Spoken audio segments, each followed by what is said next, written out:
கோவை கரூர் சம்பவத்தில் உண்மையான குற்றவாளிகளை கண்டறிய அரசாங்கம் சிபிஐ விசாரணைக்கு முழு ஆதரவு அளிக்க வேண்டும். பாஜக முன்னாள் மாநில தலைவர் அண்ணாமலை பேட்டி. கோவையில் பெண் குழந்தைகளுக்கான கல்வி நிதி வழங்கும் சிறப்பு நிகழ்ச்சி நடைபெற்றது. இதில் பாஜக மாநில முன்னாள் தலைவர் அண்ணாமலை சிறப்பு அழைப்பாளராக கலந்து கொண்டு மாணவிகளுக்கு கல்வி நிதி மற்றும் கல்வி உபகரணங்களை வழங்கினார். இதனைத் தொடர்ந்து செய்தியாளர்களை சந்தித்த அண்ணாமலை செப்டம்பர் 27 அன்று கரூரில் நடைபெற்ற நிகழ்வில் 41 பொதுமக்கள் உயிரிழந்துள்ளனர். அதனைப் பற்றி முதலமைச்சரின் கருத்துக்கள் அரசை மற்றும் காவல்துறையை பொறுப்பிலிருந்து விலக்கிக் காட்டும் முயற்சி என பார்க்கப்படுகிறது. கரூரில் பாதுகாப்பு பணியில் இருந்த காவல்துறை அதிகாரிகள் எண்ணிக்கை பற்றி முதலமைச்சர் ஏடிஜிபி டேவிட்சன் மற்றும் காவல்துறை செய்திக்குறிப்புகளில் முரண்பாடுகள் உள்ளன. சிபிஐ விசாரணைக்கு பிறகு இவை வெளிச்சமிட்டு காணப்படும். உச்சநீதிமன்றம் காவல்துறை மற்றும் அதிகாரிகளின் பங்கு குறித்தே கருத்து தெரிவித்துள்ளது. ஆனால் முதலமைச்சர் அவற்றை மறைத்து அரசின் மீது எந்த குற்றமும் இல்லை என வாதிடுகிறார். உண்மையான குற்றவாளிகளை கண்டறிய அரசாங்கம் சிபிஐ விசாரணைக்கு முழு ஆதரவு அளிக்க வேண்டும். முதலமைச்சர் கூறும் 24 மருத்துவர்கள் மற்றும் 39 உடல்களின் போஸ்ட்மார்டம் விவரங்கள் உண்மைக்கு புறம்பானவை. உண்மையில் 2 டேபிள்கள் மட்டுமே இருந்தன என் உச்சநீதிமன்றம் கூறியுள்ளது. அவசரமாக போஸ்ட்மார்டம் நடத்தப்பட்டதற்கான காரணமும் அரசின் பொய்களை மறைக்கத்தான். சபாநாயகர் திமுக தொண்டனாகவே செயல்படுகிறார். கடந்த 4.5 ஆண்டுகளில் சபாநாயகரின் செயல்பாடு திமுகவின் பாதுகாப்புக்காகவே நடந்துள்ளது. கரூர் சம்பவத்தை மறைக்க அரசு சட்டமன்றத்தில் பிற தீர்மானங்களை முன்வைத்து மக்களின் கவனத்தை திசை திருப்புகிறது. முதலமைச்சர் மற்றும் டிஆர்பி ராஜா அளிக்கும் தகவல்கள் மக்களை ஏமாற்றுகின்றனர். ஆந்திரா 15 பில்லியன் டாலர் முதலீடு சத்தமே இல்லாமல் நடந்துள்ளது. ஆனால் தமிழகத்தில் சிறிய விஷயத்தையும் திராவிட மாடல் என்று விளம்பரப்படுத்துகின்றனர் என தெரிவித்தார்.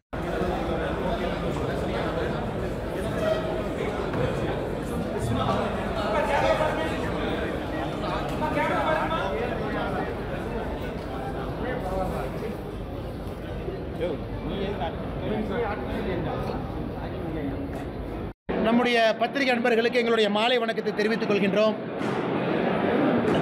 அன்பு சகோதரர்களே, சகோதரிகளே, இன்று நம்முடைய சட்டப்பேரவையில் மாண்புமிகு முதலமைச்சர் ஐயா ஸ்டாலின் அவர்கள் கரூரில் செப்டம்பர் 27ஆம் தேதி சாயங்காலம் நடந்த அந்த அரசியல் கூட்ட நிகழ்வில் 41 அப்பாவி பொதுமக்கள் தங்களுடைய உயிரை இழந்திருக்கின்றார்கள். அது சம்பந்தமாக முதலமைச்சர் அவர்கள் பேசுகின்ற பொழுது வழக்கம் போல அரசின் மீது தவறில்லை என்றும் காவல்துறையின் மீது தவறில்லை என்றும் பேசியிருக்கின்றார்கள். அதே நேரத்தில் கரூரில் காவல்துறை பந்தோபஸ்த் கொடுத்தது மொத்தமாக 606 பேர் அந்த அரசியல் கூட்டத்திற்கு காவல்துறை பாதுகாப்பு அளித்தார்கள் என்று சொல்லியிருக்கின்றார். 28 செப்டம்பர் கரூரில் நடந்த பத்திரிகையாளர் சந்திப்பில் ஏடிஜிபி திரு டேவிட்சன் அவர்கள் 500 பேர் பாதுகாப்பில் இருந்ததாக சொல்லியிருக்கின்றார். இன்று காவல்துறை ஒரு பத்திரிகையாளர் செய்திக்குறிப்பு வெளியிட்டிருக்கிறாங்க. அதில் சம்பவ இடத்துல 350 பேர் இருப்பதாக சொல்லியிருக்கின்றார். மிச்சம் 150 பேர் வேறு வேறு இடத்துல இருந்தாங்க. இன்று இந்த வழக்கு சிபிஐக்கு மாற்றப்பட்ட பிறகு தமிழக அரசினுடைய முதலமைச்சர் ஒரு நம்பர் சொல்றாங்க 606, ஏடிஜிபி கரூரில் 500, 28 செப்டம்பரில். இன்னைக்கு வந்திருக்கக்கூடிய காவல்துறை செய்தி குறிப்பு சம்பந்தப்பட்ட இடத்துல பந்தோபஸ்த் என்பது 350. ஸோ இதிலிருந்தே நமக்கு பல விஷயம் தெரியுது. நிகழ்ச்சியெல்லாம் நடந்து முடிந்து அப்பாவி பொதுமக்கள்லாம் இறந்த பிறகு இன்னைக்கு வழக்கு சிபிஐக்கு போன பிறகு முன்னுக்கு முரணாக பல விஷயங்களை தமிழக அரசு, அதுவும் குறிப்பாக சட்டப்பேரவையில் சொல்லிக் கொண்டிருக்கின்றார். இது வன்மையாக கண்டிக்கத்தக்கது மட்டுமல்ல, அதே நேரத்தில் தங்கள் மீது தவறு இல்லை என்பதை காட்டுவதற்காக இந்த பொய்களை எல்லாம் கட்டவிழ்த்து விட்டிருப்பதாக நாங்கள் பார்க்கின்றோம். இது முதல் விஷயங்கள். இரண்டாவது, உச்சநீதிமன்றம் சில கருத்துக்களை சொல்லி இருக்கின்றார்கள். காவல்துறையின் மீது தவறு, அரசு அதிகாரிகள் செய்திருக்கக்கூடிய தவறு. சென்னை உயர்நீதிமன்றத்திலே சில கருத்துக்கள் பதிவாகி இருக்கிறது. ஆனால் முதலமைச்சர் அவர்கள் இன்னைக்கு பேசியிருக்கக்கூடிய விஷயத்தெல்லாம் பார்க்கும் பொழுது அரசின் மீதோ அங்கிருக்கக்கூடிய அதிகாரிகள் மீதோ அங்கிருக்கக்கூடிய காவல்துறையின் மீதும் எந்த தவறும் இல்லை என்பதை போல் பேசிக் கொண்டிருக்கின்றார்கள். அதையும் இந்த நேரத்தில் மக்கள் மன்றத்தில் சுட்டிக்காட்ட விரும்புகின்றோம். இந்த நேரத்தில் முதலமைச்சர் அவர்கள் முன்னுக்கு முரணாக பேசுவதை விட்டுவிட்டு உச்சநீதிமன்றம் அமைத்திருக்கக்கூடிய அந்த குழு சிபிஐக்கு முறையாக அவங்க ஆதரவு கொடுத்து உண்மை குற்றவாளிகளை கண்டுபிடித்து வெளியே கொண்டு வருவதற்கான முயற்சியில் இறங்க வேண்டும் என்று இந்த நேரத்தில் வலியுறுத்துகின்றோம். அதை தாண்டி பத்திரிகை நண்பர்களுக்கு கேள்வி இருக்கும், பதில் சொல்றாங்கன்னா கேள்வி.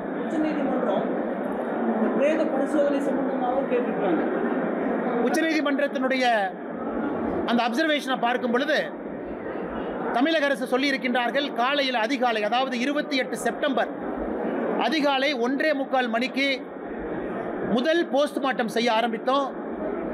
மத்தியானம் 1 மணி முடியும் பொழுது 39வது உடலை போஸ்ட்மார்ட்டம் செய்து முடித்தோம் என்று சொல்லியிருக்கின்றார். ஸோ காலையில் 1:45க்கு ஆரம்பித்து மத்தியானம் 1 மணி வரைக்கும். உச்சநீதிமன்றத்தினுடைய நீதியரசர்கள் கேட்டிருப்பது, அந்த போஸ்ட்மார்ட்டம் செய்யறதுக்கே 2 டேபிள் தானே இருக்கு, அப்படி இருக்கும் பொழுது நீங்கள் சொல்லியிருக்கக்கூடிய டைம் எதுவும் மேட்ச் ஆகலையே. அதை மறைப்பதற்காக இன்னைக்கு முதலமைச்சர் சட்டப்பேரவையில் இவர் புதுசாக ஒன்று கொண்டு வர்றார். 24 மருத்துவர்கள் தலைமை அப்படின்னு புதுசாக ஒன்று சொல்றார். 24 மருத்துவர்கள் தலைமையில் இந்த உடல் ஆய்வுக்கூறு நடந்துச்சு, போஸ்ட்மார்ட்டம் நடந்துச்சுங்கிறார். இன்னைக்கு உச்சநீதிமன்றம் கேட்கின்ற கேள்வியும் மக்கள் கேட்கிற கேள்வியும், காலையில் 1:45க்கு 24 அரசு அங்கே வரல, மருத்துவர்கள் வரல. முதல் 4 மணி நேரம் 5 மணி நேரத்தில் எத்தனை போஸ்ட்மார்ட்டம் பண்ணீங்க? முதலமைச்சர் சென்னையிலிருந்து அவசரமாக வர்றாங்க. அவர் போவதற்கு முன்பே உதயநிதி ஸ்டாலின் துபாயிலிருந்து வர்றாரு.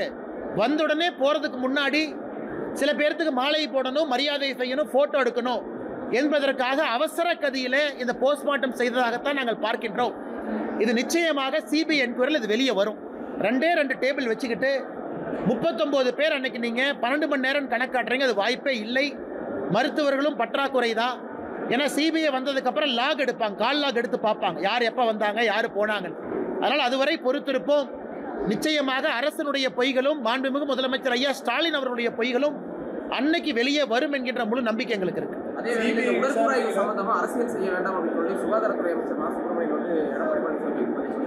இதுல அரசியல் செய்வது அப்படிங்கிறதே கிடையாதுங்கண்ணா. உச்சநீதிமன்றம் கேட்ட கேள்வியை நாங்க கேட்கிறோம், புதுசா நம்ம கேட்கலையே. உச்சநீதிமன்றத்தில் தமிழக அரசு வைத்திருக்கக்கூடிய வாதத்தில் இருக்கக்கூடிய ஓட்டைகளை உச்சநீதிமன்றம் சுட்டி காட்டி இருக்கின்றார்கள். அதன் அடிப்படையில் நம்ம கேட்கிறோம். இவர்கள் புதிதாக 24 மருத்துவர்கள் வந்தாங்க, 24 பேர் சேர்ந்து போஸ்ட்மார்ட்டம் பண்ணாங்க. போஸ்ட்மார்ட்டம் நமக்கு தெரியும், ஒரு மருத்துவர் இருப்பாங்க, அசிஸ்ட் பண்றதுக்கு இருப்பாங்க. போஸ்ட்மார்ட்டம் நடக்கும், சராசரியாக 45 நிமிடம் 1 மணி நேரம் வரைக்கும் அது போகும். அப்படி இருக்கும் பொழுது இவங்க சொல்ற கணக்கு எங்கேயுமே டேலி ஆகலையாங்கண்ணா. 1:45 காலையில் ஆரம்பித்தோம், மத்தியானம் 1 மணிக்கு முடித்தோம், 39வது பாண்டியை ஹேண்ட் ஓவர் பண்ணிட்டோங்கிறாங்க. அதனால்தான் திரும்ப இவர்கள் எதையோ மறைத்து எதையோ செய்ய போய் எங்கேயோ போய் மாட்டிக்கிட்டாங்க. எந்த காரணத்துக்கும் சிபிஐ என்கொயரி நடக்கக்கூடாது என்று தலைகீழாக நின்றார்கள். இன்னைக்கு அது நடக்குது, மாட்ட போறாங்கன்னு தெரியும். அதற்காக இவங்களே நெரட்டிவ் செட் செய்வதாகத்தான் நாங்கள் பார்க்கிறோம். அவங்களுக்கு என்னென்ன வேலை? அவங்களுக்கு வேலை இல்லை, மிரட்டுறதா அவங்களுக்கு வேலை. அதனால் திரும்ப நான் சொல்வது இதுதான். அண்ணன் திருமாவளவன் அவர்கள் முதலமைச்சர் ஐயாவை போய் சந்திங்க. முதலமைச்சரை சந்திச்சு என்ன சொல்றாங்க? அவர் காரில் போனாரா? இன்னைக்கு பல வீடியோ நாம பார்க்குறோம், தனியார் தொலைக்காட்சி நிறுவனம் பல வீடியோ போட்டு காட்டுறீங்க. அந்த 2 வீலரில் கார் அடித்தது மிக தெளிவாக நமக்கு தெரியுது. அந்த வீடியோ கேப்சர் ஆனது பார்த்தீங்கன்னா மிக தெளிவாக அந்த 2 வீலரில் அடிக்கிறாங்க. அதெல்லாம் மறைச்சிட்டு இன்னைக்கு அண்ணன் திருமாவளவன் அவர்கள் ஸ்டாலின் அவங்கள போய் பார்த்து, இது எப்படி இருக்குன்னா, இவர்களை காப்பாற்றிக் கொள்வதற்காக ஆட்சி நடக்குது. ஒரு சாதாரண ரோட்டில் போகிற மனிதரை போய் நீங்கள் தட்டுறீங்க, கேட்டால் முறைச்சி பார்த்தாரு 4 தட்டுனுங்கிறீங்க. அதுக்கப்புறம் மருத்துவமனையில் போய் நெஞ்சு வலின்னு படுத்திருந்தா அதையும் கேவலப்படுத்துறீங்க. அதை கேள்வி கேட்டால் என்னையை மிரட்டுறீங்க. அதை தாண்டி முதலமைச்சரை போய் பார்த்து கம்ப்ளைண்ட் கொடுப்பீங்க. அதுவும் திருமாவளவன் பத்திரிகையாளர் சந்திப்பில் என் பேரை இழுத்து நான் தான் இதற்கு பின்னாடி இருந்தங்கிறார். அந்த 2 வீலர் காரலையும் தெரியாது, யாருன்னே தெரியாது. நான் சாமானிய மனிதனாக குரல் கொடுக்கின்றேன், என்னை போல நீங்களும் குரல் கொடுக்குறீங்க. ஆனால் திருமாவளவன் அவர்கள் இதெல்லாம் விட்டுட்டு நாகரிகமான அரசியலுக்கு வரணும். இது போல வன்முறை, வெறுப்பு அரசியல், மிரட்டுவது, ரோட்டில் போறவங்களை இடிப்பது, கேள்வி கேட்டால் அடிக்க போவது, இது எந்த விதமான அரசியல்? இவங்க தமிழ்நாட்டில் என்ன மாற்றத்தை கொடுக்க போறாங்க? இவர்களால் என்ன மாற்றம் நடக்கும்? வன்முறை அரசியல்னால யாருக்கு என்ன லாபம்? அதனால் அதற்கெல்லாம் நாங்கள் பயப்பட போவது கிடையாது. உங்களுக்கு தெரியும், அண்ணாமலை பொறுத்த வரைக்கும் 1 அடி அடித்தா 2 அடி கொடுக்குற ஆள் தான், மற்றவங்க மாதிரி வாங்கிட்டு போகிற ஆள் இல்லை. அதனால் அதற்கும் தயார் தான். நீங்கள் வரனா வாங்க. அதனால் இந்த உருட்டல் மிரட்டெல்லாம் என்கிட்ட வச்சுக்காதீங்க. இதையெல்லாம் பார்த்து காவல்துறை அதிகாரியாக இருந்து அரசியலுக்கு வந்திருக்கேன். பல ரவுடிகளை டீல் பண்ணியிருக்கேன், இந்த வேலையெல்லாம் எங்கிட்ட வச்சுக்கூடாது. அதே நேரத்தில் முதலமைச்சர்கிட்ட நான் சொல்றது, நீங்க உள்ள பூந்து ஏன் எஃப்ஐஆர் போடல? இந்த மாநிலத்தினுடைய முதலமைச்சர் நீங்க ஏன் அரெஸ்ட் பண்ணல? மிக தெளிவாக ரோட்ல வன்முறை நடந்திருக்கு. உங்களுடைய கூட்டணி கட்சியை சார்ந்தவங்க எம்பி கார்ல இருக்காரு, அவர் இறங்குறாரு, சுத்தி அத்தனை பேர் இருக்காங்க. அப்ப முதலமைச்சர் அவர்கள் சாமானிய மனிதனுக்கு ஒரு பாதுகாப்பு கொடுக்க முடியலனா, காவல்துறையினுடைய அமைச்சராக இருக்கக்கூடிய மு.க. ஸ்டாலின் அவர்கள் அந்த பதவியில் உட்காரணுமா? ஒரு சாமானிய மனிதனுடைய பாதுகாப்பை உறுதி செய்ய முடியவில்லை என்றால் முதலமைச்சர் என்கின்ற நாட்கள் எதுக்கு வேணும்? அப்ப சாமானிய மனிதனுடைய பாதுகாப்பு முக்கியம் இல்ல, கூட்டணி கட்சி அண்ணா திருமாவளவன் தான் முக்கியம் என்று முதலமைச்சர் அவரும் முடிவெடுத்துட்டார்.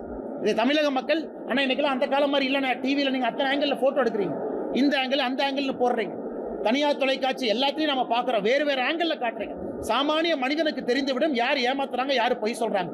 அதனால் முதலமைச்சர் இதில் தலையிட்டு நடவடிக்கை எடுத்து காவல்துறையினுடைய மானத்தையும் அரசனுடைய மானத்தையும் காப்பாற்றணும். கரூர் சம்பவத்தில் வந்து அந்த கைது செய்யப்பட்ட மாவட்ட செயலாளருக்கு இது வந்து தங்களுக்கு கிடைத்த முதல் வெற்றி அப்படின்னு சொல்லி அண்ணா தாவேக்கா அவங்க புரிஞ்சுக்கணும், எல்லாரும் புரிஞ்சுக்கணும். நான் தான் முதல்ல இருந்து சொல்றேங்கன்னா, இதுல திரு விஜய் அவர்களை அக்யூஸ் நம்பர் 1 போட முடியாது.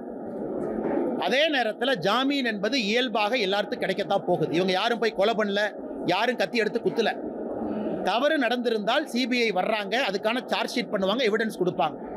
இன்னைக்கு ஒருவேளை வேகமா ஜாமீன் கிடைச்சிருக்குன்னா அரசு தரப்பு வழக்கறிஞர்கள் அவங்க குற்றச்சாட்டு வச்சிருக்கிறாங்க, குற்றச்சாட்டுக்கான ஆதாரத்தை கொடுக்க முடியவில்லைங்கிற அர்த்தம் தான். ஜாமீன் கிடைச்சிருக்குன்னா அரசு தரப்பு வழக்கறிஞர்கள் அப்ப அவங்களால எவிடன்ஸ் கொடுக்க முடியல, அப்ப எவிடன்ஸ் இல்லை. இது ஒரு ஆங்கிள். இன்னொன்று, நீதிமன்றத்தை பொறுத்தவரை எங்கேயும் போக மாட்டாங்க, உள்ளூர் தான் இருப்பாங்க. ஜாமீன் போட்டு நீங்க வந்து காவல்துறைக்கு வந்து விசாரணைக்கு ஒத்துழைக்கலாம் சொல்லியிருக்கலாம். ஆனால் இதை பெரிதுபடுத்துவதை விட இந்த நிகழ்வுக்கு பின்னால் யார் இருந்தார்கள் என்பது முக்கியம். அது சிபிஐ என்கொயரியில் முழுமையாக வெளியே வரும் என்கிற நம்பிக்கை எனக்கு இருக்குது.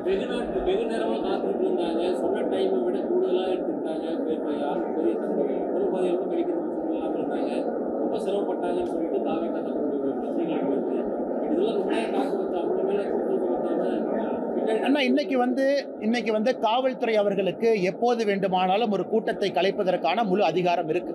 எப்போது வேண்டுமானாலும் உள்ள போய் கூட்டத்தை கட்டுப்படுத்துவதற்கான அதிகாரம் இருக்கு. எப்போது வேண்டுமானாலும் அந்த கூட்டத்திற்கு பேசுறதுக்கு ஒரு தலைவர் வர்றாருன்னா வர முடியாது, வெளியே போங்கன்னு சொல்றதுக்கு அதிகாரம் இருக்கு. அந்த அதிகாரத்தை ஏன் பயன்படுத்தவில்லை என்று கேட்கின்றோம். கேள்வி 1. இரண்டாவது, நீங்க சொல்ற பிரச்சனை நடந்திருக்கலாம், ஆமாம், இல்லை என்று நான் சொல்லல. இன்னைக்கு அதையெல்லாம் நீங்க மறந்துட்டு இவங்க மட்டும்தான் தப்பு பண்ணாங்க, நாங்க தப்பே பண்ணலன்னு சொல்றது தான் நாங்க கேள்வி கேட்கிறோம். நாங்களும் தவறு செய்திருக்கீங்கன்னு ஒத்துக்குங்க. கட்சி தவறு செய்திருக்கா முதல்ல இருந்து நாங்க சொல்றோம். கட்சி தவறு செய்திருந்தால் நடவடிக்கை எடுங்க. அரசு எங்க மேல எந்த தப்பு இல்லை, நாங்க நிரபராதிகள், எங்கேயும் ஒரு தவறும் அரசு சார்பில் நடக்கலின்னு முதலமைச்சர் அவர்கள் கரூரில் இருந்து சொல்றாங்க. அதைத்தான் திரும்ப திரும்ப சொல்றோம். இல்லை, அரசும் தவறு செய்திருக்கின்ற, உங்க மேல நிறைய தவறு இருக்கு, அதிகமான முக்கியத்துவம் உங்களுக்கு தான், ஏன்னா உங்க கையில தான் அதிகாரம் இருக்கு. அதை மறைத்து விட்டு ஏன் ஒருவர் மீது பழியை போட முயற்சிக்கின்றீர்கள் என்பது எங்களுடைய கேள்வி.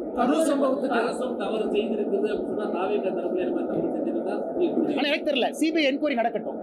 நான் எப்பவுமே சொல்றதுன்னா ஆர்கனைசர்ஸ்க்கு ரெஸ்பான்சிபிலிட்டி இருக்கு. ஆர்கனைசர்ஸ் ரெஸ்பான்சிபிலிட்டி அது சிபிஐ வரும்போது அந்த டேட்டா உங்கள்கிட்ட எங்கிட்ட இல்லை. சரியான முறை வந்தவங்க பாதுகாப்புக்காக கட்சி நிர்வாகிகள் நிறுத்தினாங்களா, அவங்க ஏதாவது தனிப்பட்ட முறையில் ஆம்புலன்ஸ்லாம் ஏற்பாடு செய்திருந்தாங்களா, அந்தந்த மணி நேரத்திற்கு கூட்டம் அதிகமாக வரும் பொழுது அவங்க காவல்துறையை கூட்டம் அதிகமாக வந்துருச்சு 6 மணிக்கு 7 மணிக்குன்னு சொன்னாங்களா, அந்த டேட்டா உங்ககிட்ட இல்லை, எங்கிட்ட இல்லைங்கண்ணா. அது யார் பர்மிஷன் கொடுத்து வாங்கினாங்களோ அவர்களின் மீது முழு பொறுப்பு இருக்கு. அது என்கொயரியில் வரட்டும். நான் முதல்ல இருந்து பேசுறது டே 1 அப்படியே நெரட்டிவை மாற்றி இவங்க தான் தப்பு நான் கொண்டு போறது தான் முதல்ல இருந்து கண்டிக்கிறேன். அரசு நீங்க எதுக்கு பர்மிஷன் கொடுத்தீங்க, ஏன் கொடுக்கல சொல்லுங்க. நீங்க அவங்கள கைது பண்றதுக்கு முன்னாடி அந்த லோக்கல் சப் இன்ஸ்பெக்டர் சஸ்பெண்ட் பண்ணீங்களா? இல்லை. இந்தியாவில் ஒரு கோவில் திருவிழாவில் 2 பேர் இறந்தாவே லோக்கல் 2 பேர் சஸ்பெண்ட் ஆவாங்க, தாசில்தார் ஆவாங்க, சப் இன்ஸ்பெக்டர் ஆவாங்க. 41 பேர் இறந்த பிறகு ஒரு அரசு அதிகாரியும் கூட பொறுப்பில்லைன்னா எப்படி ஏற்றுக்க முடியுங்கன்னா? கரூரில் இருந்து தொடர்ந்து பாரதிய ஜனதா கட்சி கேட்பது, இது இந்தியாவில் எந்த மாவட்டத்தில் நடந்திருந்தாலும் எஸ்பியும் கலெக்டரும் சஸ்பெண்ட் பண்ணிட்டு தான் அடுத்த வேலையை செய்வாங்க. நம்முடைய முதலமைச்சர் அதை கூட செய்யாம டிஃபெண்ட் பண்ணுவதற்கான காரணம் என்ன? அதுதான் ஆச்சரியமா இருக்கு, அதிர்ச்சியா இருக்கு. ஏன் முதலமைச்சர் ஒருதலை பட்சமா செயல் பண்றாங்க? ஆமாம், அரசு பண்றதுக்காக நடவடிக்கை எடுத்த, ஆர்கனைசர் தப்பு நாங்கள் நடவடிக்கை எடுக்க நாங்கள் பாராட்டுறோம். எல்லாமே இல்லாம ஒருத்தர் மேலேயே நான் திரும்ப திரும்ப போடுவேன் அப்படிங்கிறது தான் எங்களை பொறுத்தவரை நாங்கள் உரிமை குரலாக கேள்வி கேட்பதை எங்கள் கடமையாக கருதுகிறோம். தமிழக ஐபிஎஸ் அதிகாரிகள் வந்து கண்காணிப்பு குழுக்கள் வந்து இருக்கக்கூடாதுன்னு சொல்லி உச்சநீதிமன்றம் சொல்லியிருக்காங்க. சட்ட ஆலோசனை நடத்தி தமிழக அரசு வந்து உச்சநீதிமன்றத்தை வந்து அணுகும் சொல்லி முதல்வர் இன்னைக்கு சட்டமன்றத்தில் அண்ணா முதல்வர் அவர்கள் புரிந்து கொள்ள வேண்டும். மணிப்பூரில் கலவரம் நடந்த பொழுது மணிப்பூருக்கு வெளியே இருக்கக்கூடிய காவல்துறை அதிகாரிகளை எஸ்ஐடியில் உச்சநீதிமன்றம் போட்டாங்க. அப்போ மணிப்பூர் அரசு வந்து ஆலோசனை நடத்தி எங்கள் மணிப்பூர் போலீஸ் ஆஃபீஸரை போலின்னு கேட்டாங்களா? இன்னைக்கு தமிழகத்தில் சிபிஐ என்கொயரி போட்டிருக்கும் பொழுது அதே உச்சநீதிமன்றம் சிபிஐக்கு என்ன சொல்லியிருக்கிறாங்க? தமிழ்நாடு கேடர், ஆனால் தமிழ்நாட்டில் பிறந்திருக்காத 2 IPS அதிகாரியை போடுறோன்னு சொல்கிறாங்க. தவறே கிடையாது. அதிகாரி என்றால் தமிழ்நாடுனா வெளிநாடுனா ஒன்று தான். அவங்க என்ன நினைக்கிறாங்க? யாரும் இன்ஃப்ளூயன்ஸ் பண்ணிடக்கூடாது. அதனால் முதலமைச்சர் இதையெல்லாம் பெரிதுபடுத்தி நாங்கள் ரிவ்யூ பெட்டிஷன் போடுவோம், நாங்கள் மறுபடியும் உச்சநீதிமன்றத்தை அணுகுவோம் அப்படின்னா அவர் இதை காலம் தாழ்த்தக்கூடிய செயலாக மட்டும்தான் பண்ணுறாங்க. இந்தியாவில் பல இடத்துல இது நடந்திருக்கு. தமிழ்நாடு மட்டும் இல்லை, பல இடத்துல லோக்கல் ஆஃபீஸரை அவங்க விடலை. பல இடத்துல முதலமைச்சர் சந்தோஷப்படணும். கர்நாடகாவிலிருந்து ஆந்திராவிலேருந்து IPS அதிகாரி போடலையே, போட்டுருந்தா மானம் மொத்தமாக போயிருக்கும். தமிழ்நாடு IPS அதிகாரி யாரையும் போடாமல் மணிப்பூர் மாதிரி கர்நாடகா, ஆந்திரா, மகாராஷ்டிரான்னு போட்டிருந்தா இன்னைக்கு அட்லீஸ்ட் அதிகாரிகள் தமிழ்நாடு கேடரில் இருக்கிற அதிகாரிகள் தானே. இதை எதுக்கு முதலமைச்சர் அரசியல் படுத்துறாரு? கரூர் சம்பவத்துக்கு துக்கம் அனுசரிக்கிறதுமா சட்டமன்றத்தில் அதிமுக சட்டமன்ற உறுப்பினர்கள் கருப்பு பேச்சு அடிச்சுட்டு போறாங்க. அது ரத்த பதிப்பாக சொல்லி அமைச்சரும் சபாநாயகரும் திட்டம் பண்ணிடுறாங்க.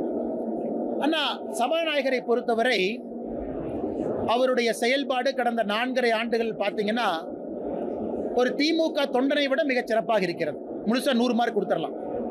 திமுக தொண்டன் கூட கட்சி அந்த அளவுக்கு டிஃபெண்ட் பண்ணல. சபாநாயகர் முழுமையாக திமுகவை டிஃபெண்ட் பண்ணி 100க்கு 100 மார்க் வாங்கியிருக்கார். முழு பாராட்டு அவருக்கு.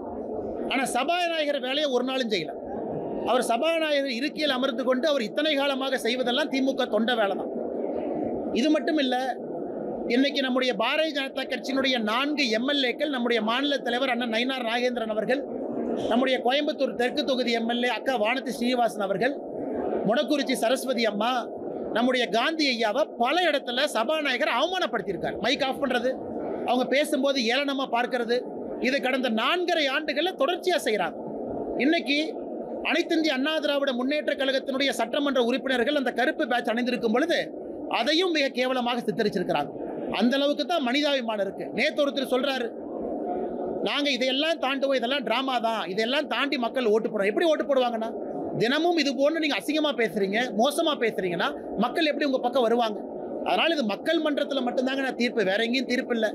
சபாநாயகர் மோசமாக நடந்து கொண்டதுக்கு எஸ்ஐடியாக நான் வைக்க முடியும். அதனால 2026 மக்கள் மன்றத்தில் சரியான மக்கள் தீர்ப்பு எழுதுவார்கள் என்று நம்புவோம். கரூர் விவகாரத்தில் முதல்வர் வந்து பதற்றம் அடைந்து பயமடைந்திருக்கிறாரு அப்படின்னு சொல்லி எடப்பாடி பழனிசாமி வந்து இன்னைக்கு சொல்லியிருக்காரு. அதிமுக வந்து பல்வேறு கேள்விகளை வந்து அதை முன் வச்சாங்க. ஆனால் வந்து பார்த்தீங்கன்னா அமைச்சர்கள் முதல்வர் மாறி மாறி பழைய, அதாவது கள்ளக்குறிச்சி விவகாரத்தையும் தூத்துக்குடி சம்பவத்தையும் வந்து மேற்கொண்டு பேசுறாங்க. ஆனால் கரூர் விவகாரத்தை பெரிய அளவில் பேசலை. ஆனால் அதனால தான் பார்த்தீங்கன்னா நேற்று நான் வேற எந்த செய்தித்தாளையும் சொல்லிங்கன்னா தினகரனில் செய்தி வந்துச்சு. தினகரன் வந்து அஃபீஷியலாக திராவிட முன்னேற்ற கழகத்திற்கு தொடர்பு இருக்கக்கூடிய ஒரு செய்தி நிறுவனம், அவங்களும் இருக்கிறாங்க. நல்லது. தினகரனில் செய்தி போடுறாங்க, முதலமைச்சர் சிறப்பு ஆலோசனை, ஹிந்திக்கு எதிராக சட்டப்பேரவையில் ஒரு சட்டத்தை கொண்டு வருவதற்காக ஆலோசனை தினகரனில் போடுறாங்க. ஏன்னா இன்னைக்கு இந்த டிபேட் அண்ட் டிஸ்கஷன் நடக்கும்னு தெரியும். இன்னைக்கு காலையிலிருந்து டிபேட் அண்ட் டிஸ்கஷன் என்ன? ஹிந்தி படத்தை தடை பண்ண போறாங்களா, ஹிந்தி பாட்டை தடை பண்ண போறாங்களா, ஹிந்தி பேரை தடை பண்ண போறாங்களான்னு இதை மக்கள் மன்றத்தில் பேச வச்சு கரூர் இஷ்யூவா பேசக்கூடாது என்பதை மடைமாற்றும் விதமாக திராவிட முன்னேற்ற கழகம் எடுத்தாங்க. இன்னைக்கு பத்திரிகை நண்பர்கள் கேட்ட பிறகு திமுக சொல்றாங்க, நாங்கள் அந்த மாதிரி சொல்லவே இல்லையே, நீங்க எதுக்கு பொய் சொல்றீங்க, நீங்க எதுக்கு பதட்டமாகறீங்க?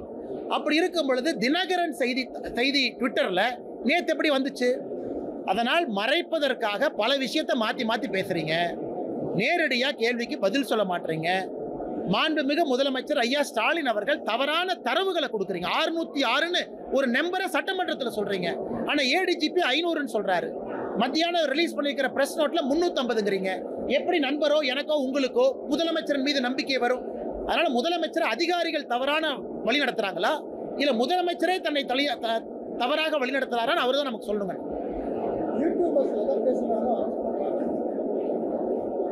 ஆனா இவங்க இன்னைக்கு பெண்களின் மீது கை வைக்கிறவன், ரோட்டில் வந்து தாலி செயினை பறிக்கிறவன், அவனை அரெஸ்ட் பண்ணுறதுக்குலாம் டைம் இல்லை. இந்த 2 மணிக்கு இந்த யூடியூப் நடத்துகிற வீட்டுக்கு போகிறாங்களா, இதுக்கு தான் டைம் இருக்குது. அதனால் இன்றைக்கி ரவுடிகள்லாம் ஜாலியாக சுற்றிட்டு இருக்கான். எங்கேயா சுற்றிட்டு இருக்கேன்னா 10 மணிக்கு அண்ணே அவங்களாம் யூடியூப்காரன் அரெஸ்ட் பண்ண போயிருக்கிறாங்க, அதான் கத்தியோட சுற்றிட்டு இருக்காங்க. அது போன்ற தமிழகத்தினுடைய சட்டம் ஒழுங்கு நிகழ்வு நடந்து கொண்டிருக்கிறது, வன்மையாக கண்டிக்கத்தக்கது. அப்படி யூடியூப்காரன் அரெஸ்ட் பண்ணால் 24 மணி நேரத்தில் பெயில் கொடுக்கத்தான் போகிறாங்க. எல்லாரும் கருத்துரிமை இருக்கு, பேச்சுரிமை இருக்கு. இதை முதலமைச்சர் நேரடியாக தலையிடணும். யாரை காவல்துறை பண்றாங்களா, ஏடிஜிபி பண்றாங்களா, டிஜிபி பண்றாங்கன்னு தெரியல. இதை முதலமைச்சர் தலையிட்டு சரி செய்ய வேண்டும் என்பது எங்களுடைய வேண்டுகோள். குறிப்பிட்ட மாதிரி விஜயை வந்து முதல் குற்றவாளியா சேர்க்க முடியாது நீங்க சொல்லிட்டு இருக்கீங்க. ஆனா தமிழக அரசு வந்து உச்ச நீதிமன்றத்திலும் சரி, நீங்க சட்டமன்றத்திலும் சரி, விஜய் வந்து இன்னும் வந்து பாதிக்கப்பட்ட மக்களை சந்திக்கல, அந்த இடத்துல வந்து பார்க்கல, உடனே அந்த இடத்துல ஓடிட்டாங்க அப்படிங்கிற தரவுல வந்து மீண்டும் சொல்றாங்க. அண்ணே நான் உங்களுக்கு ஏற்கனவே சொன்னேன், நாளைக்கு இன்னொரு அரசியல் கட்சி நடக்கக்கூடாது. கரூர்ல செப்டம்பர் 27 டிவிகேல இன்னொரு கட்சியா இருக்கு. அந்த கட்சியினுடைய தலைவராக இருந்தாலும் இதைத்தான் நான் பேசியிருப்பேன். அவங்க திமுகவினுடைய கூட்டணி கட்சியாக இருந்தாலும் இதைத்தான் நான் பேசியிருப்பேன். அந்த தலைவரை அக்யூஸ்ட் ஒன்னா நீங்க சேர்த்த முடியாது. காரணம், நியாயம்னா நியாயம், நேர்மைனா நேர்மை. அதை மாத்திலாம் பேச விரும்பலீங்கன்னா. அதனால் விஜய் அவர்களுக்கோ யாருக்குமோ ஆதரவு கொடுக்க வேண்டிய அவசியம் இல்லை. நாணயமா நேர்மையா ஒரு விஷயத்தை பார்த்து நான் கருத்து சொல்றேன். அதை எப்படி வேணாலும் திமுக மாத்தி பேசலாம், திருப்பி பேசலாம். இது திமுகவினுடைய கூட்டணி கட்சியில இந்த துயர நிகழ்வு நடந்திருந்தாலும் கூட இதைத்தான் நாங்கள் சொல்லி இருப்போம். அவங்க மேல குற்றச்சாட்டு வைக்காதீங்க, முதல்ல அரசு என்ன பண்ணின்னு சொல்லுங்க ஐயா. ஆனா இதுல கன்வீனியன்டா பொலிட்டிக்கல் கேம் செப்டம்பர் 27 இருந்து திராவிட முன்னேற்ற கழகம் ஆடுவதை தான் தோலுரிச்சு மக்கள் மன்றத்தில் நாங்கள் காட்டிக் கொண்டிருக்கிறோம்.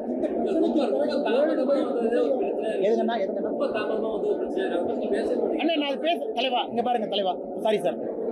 அதாவது நான் முதல்லயே சொன்னாங்கண்ணா, கரூர்லயும் டிவிக்கு அவர்களுடைய அனுமதி கடிதம் 3 மணியிலிருந்து 10 மணி வரை கொடுக்குறாங்க. காவல்துறை அதை வாங்கி அதை கையெழுத்து போட்டு ஏத்துக்கிறாங்க. நீங்களே சொல்லுங்க, பத்திரிகை நண்பர், நீங்க பல இடத்துக்கு போறீங்க, டிவி எல்லாம் கவர் பண்றீங்க. 7 மணி நேரம் ஒரு நிகழ்வு நடத்த முடியுமான்னு சொல்லுங்க.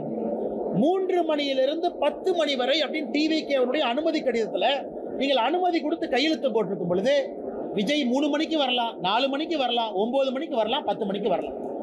அதனால் இதையெல்லாம் நான் ஒரு முதலமைச்சர் சொல்றாங்கன்னு ஏற்றுக்கொள்வதற்கு தயாரா இல்லை. நீங்க அனுமதி கொடுக்கும் பொழுது 3லிருந்து 5, 7லிருந்து 9, 5லிருந்து 7 2 மணி நேரம் ஏன் கொடுக்கல? இன்னைக்கு வந்து ஏன் இப்படி சொல்றீங்க? இது காவல்துறை எஸ்பி மேல தவறு இருந்தா, இன்னைக்கு முதலமைச்சர் எஸ்பி மீது நடவடிக்கை எடுத்திருந்தா நான் அதை பேசவே மாட்டேன். நீ கரூர் எஸ்பியின் மீதோ கலெக்டரின் மீதோ முதலமைச்சர் நடவடிக்கை எடுத்திருந்தால் நான் முதலமைச்சரை சொல்லியிருப்பேன், ஐயா நீங்க நடவடிக்கை எடுத்திருக்கீங்க, சந்தோஷம், நீங்க நடவடிக்கை எடுத்திருக்கீங்க, தப்பு செஞ்ச அதிகாரிகள் மீது நடவடிக்கை எடுத்திருக்கிறீங்க, இது ஒரு நல்ல முன்னுதாரணம். அதே போல வேறு யாரு தவறு செய்து எடுத்துக்கணும், இந்த மாதிரி நான் பேசியிருக்கவே மாட்டேன். யாரு மேலையும் நடவடிக்கை எடுக்கல, தாசில்தார் மேல எடுக்கல, லோக்கல் சப் இன்ஸ்பெக்டர் மேல எடுக்கல, யாரு மேலே எடுக்காம இவங்க மட்டும்தான் தப்பு பண்ணாங்கன்னா எப்படிங்கன்னா ஏத்துக்க முடியும்? இதே முதலமைச்சர் நடவடிக்கை எடுத்திருந்தால் நிச்சயமாக நான் வேற மாதிரி தான் பேசியிருப்பேன். ஆனா நீங்க நடவடிக்கை எடுத்தீங்க, அரசு சந்தோஷம். மற்றவதை பாருங்க, எதையுமே எடுக்காம முதல் நாள்ல இருந்து இவங்க தான் தப்பு பண்ணாங்க, இவங்க தான் தப்பு பண்ணாங்கன்னா எப்படி நான் ஏத்துக்க முடியும்?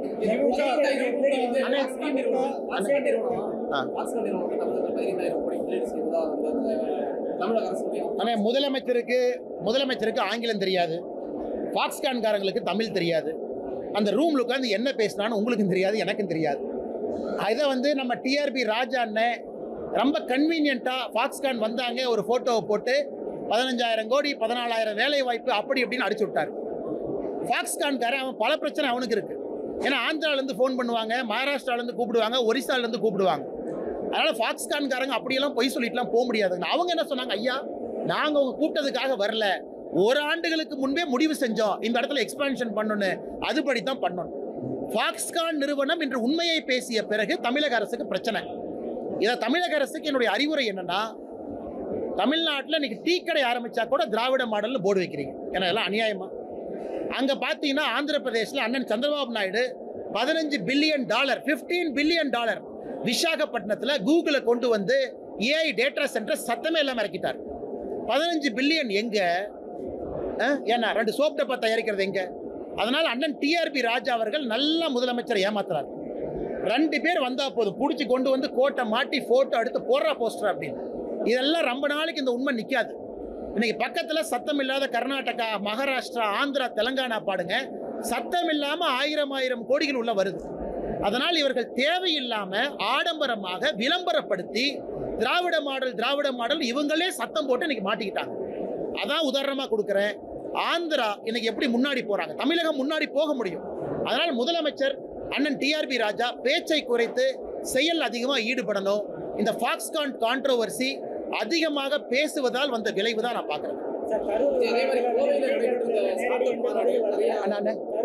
தரப்புல விஜய் தரப்புல வந்து நேரடி எந்த விளக்கம் வர்றாங்கன்னா அவருக்கு ஆதரவாக வந்து பாஜகவும் அதிமுகவும் அதிகமாக வந்து குரல் கொடுக்கறது வந்து கூட்டணிக்கு இருக்கக்கூடிய ஒரு யார் சொல்றாங்கன்னா முதல்வரே நீங்க களத்துல சொன்னாரு கூட்டணி மெகா கூட்டணிக்காக நீங்க வந்து பேசுறீங்க அப்படிங்கிற மாதிரி. அண்ணா உங்களுக்கு தான் அண்ணன் திருமாவளவன் இருக்காரு, எல்லாம் இருக்கிறீங்க, நல்லா பண்ணுங்க, அடிக்கடி சந்திக்கிறீங்க. அண்ணா தமிழ்நாட்டில் நியாயத்தை பேசினா கூட்டணி ஆசையாங்கண்ணா, தர்மத்தை பேசினா கூட்டணி ஆட்சியா?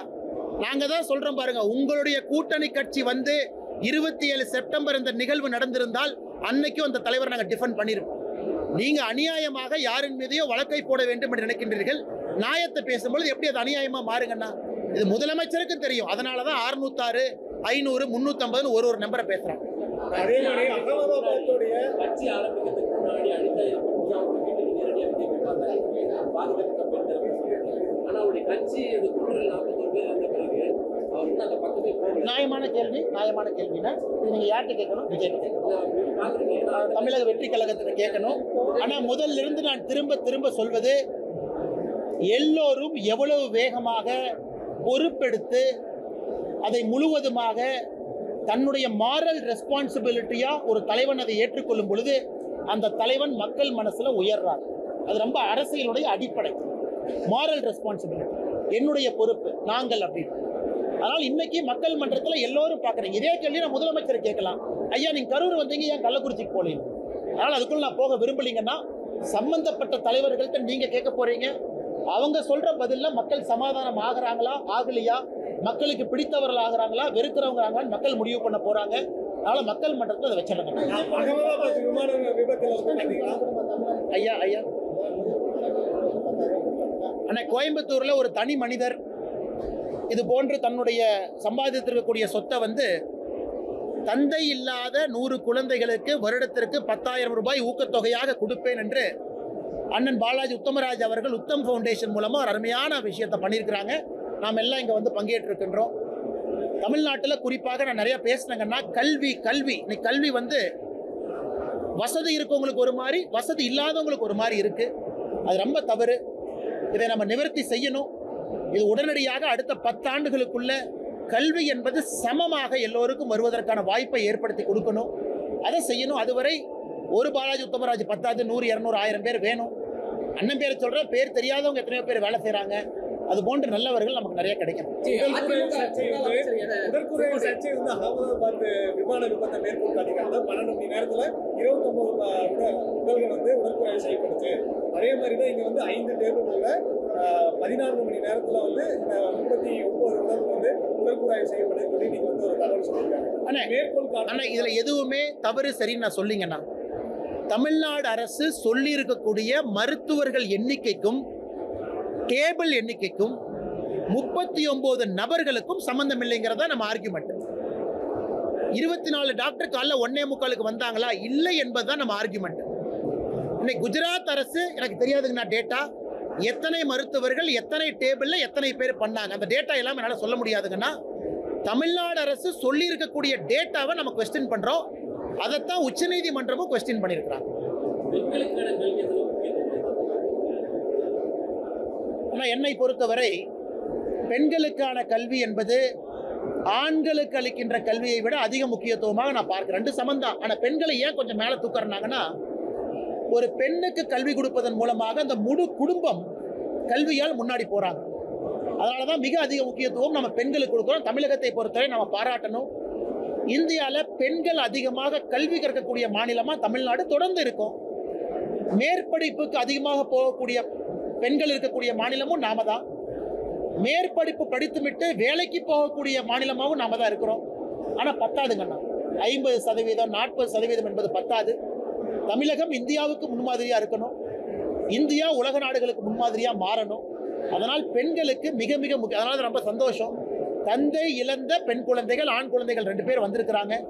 கல்விக்கு ஊக்கத்தொகை, இது முதலமைச்சரோ நாளை வேறு அரசியல் தலைவர்களோ இதை ரொம்ப உன்னிப்பாக ஸ்டடி பண்ணி பண்ணது. ரொம்ப பேசல இல்லைங்கன்னா, ஃபின்லாண்டு, நார்வே, அமெரிக்கா, UK எல்லாம் போய் ஜெர்மனி எல்லாம் ஸ்டடி பண்ணி ஒரு நல்ல ஒரு திட்டத்தை நம்முடைய தமிழகத்திற்கு கொண்டு வந்து இந்தியாவுடைய முன்மாதிரி மாநிலமாக மாற்ற முடியுங்க. முன்னாள் அமைச்சர் செங்கோட்டையனோட போகும்போது ஒன்றா ஃப்ளைட்டில் போனீங்க, வரும்போது ஒன்றா வந்துருக்கீங்க. அரசியல் சம்பந்தம் ஏன்னா தலைவா, அது நல்ல கேள்வி. போன முறை இங்கிருந்து போகும்போது CM அவங்க வந்தாங்க. சிஎம் அவங்க நம்முடைய கோயம்புத்தூருக்கு வந்திருக்கிறாங்க. அவர் விமானத்துக்குள்ளே வந்த பிறகு எந்திரிச்சு அவருக்கு மரியாதை செலுத்தி கோயம்புத்தூரில் இந்த திட்டங்களை எல்லாம் கொடுத்ததற்காக நன்றியும் தெரிவித்து தான் என்னோட இருக்கையில் போய் அமர்ந்தங்கன்னா. ஏன்னா நம்ம முதலமைச்சர் வந்திருக்கிறாங்க, அது வேறு, அரசியல் வேறு, அது வேறு. அதே போல் நாம் விமானத்தில் போகும்பொழுது, ட்ரெயினில் போகும்போது, பஸ்ஸில் போகும்போது வர்றாங்க. இன்னைக்கு அண்ணன் செங்கோட்டையன் அவர்கள் பக்கத்தில் வந்தாங்க. ஃப்ளைட்டு ஏறினோடனே அவரு தூங்கிட்டாரு, நான் புத்தகம் படித்து கொண்டிருந்தேன். இதுக்கு சாட்சி வந்து ஏர் ஹோஸ்டஸ் மட்டும்தான். நான் என்ன சொன்னாலும் நீங்கள் நம்ப மாட்டீங்க. நான் புக்கு படித்து அவர் தூங்கிட்டாரு. இறங்கும்போது நல்லா இருக்கீங்களான்னு கேட்டார். இறங்கி வெளியே வந்துட்டோம். வெளியே வரும்போது நீங்கள் ஃபோட்டோ எடுத்தீங்க. ஆனால் விமானத்தில் அவர் தூங்குனது ஏர் ஹோஸ்டஸ் தாங்க நான் தெரியும். ஏன்னா அவர் வந்து சட்டப்பேரவையிலேருந்து வர்றாரு. நாங்கள் பேசவே இல்லை. நான் புத்தகம் படித்து அவர் தூங்கினார். எந்த அரசியலும் பேசலாம். போகும்போது பேசல, வரும்போது பேசல. ஆனால் நீங்கள் விஜய்க்கு ஆதரவாக பேசுறது, நிலைப்பாடுக்கு ஆதரவாக பேசுறதும், அதிமுக ஒரு எடப்பாடி பேசுறதும், இருவருக்குமே வந்து பேசுறது. விஜய்க்கு வந்து காவி சாயம் வந்து பூசுறாரு. இந்த காவி சாயம் பூசுறது எப்படி பார்க்குறீங்க? ஆனால் கடைசி கேள்வி எடுத்துக்கோங்கண்ணே, இப்போ உங்களுக்கு நேரம் ஆயிட்டு இருக்கு. ஆனால் விஜய் அவர்களுடைய சித்தாந்தம் வேறு, எங்கள் சித்தாந்தம் வேறுங்கண்ணா. ஃபுல் ஸ்டாப்ண்ணா, அதோட முடிச்சு போச்சுங்கண்ணா. அதுக்கு மேலே நான் எதுவும் சொல்ல விரும்பலைங்கன்னா, சித்தாந்தம் அடிப்படையிலே வேறு வேறு சித்தாந்தம். ஆனால் ஒரு நியாயத்திற்காக ஒரு உண்மையை பேசுவது என்னை பொறுத்தவரை தவறில்லை, எங்கள் உரிமை, கடமை. அதில் அரசியல் சாயமெல்லாம் கோர்த்து அதை பூசி பார்ப்பது அது அழகல்லன்னு தான் நான் பார்க்குறேன்.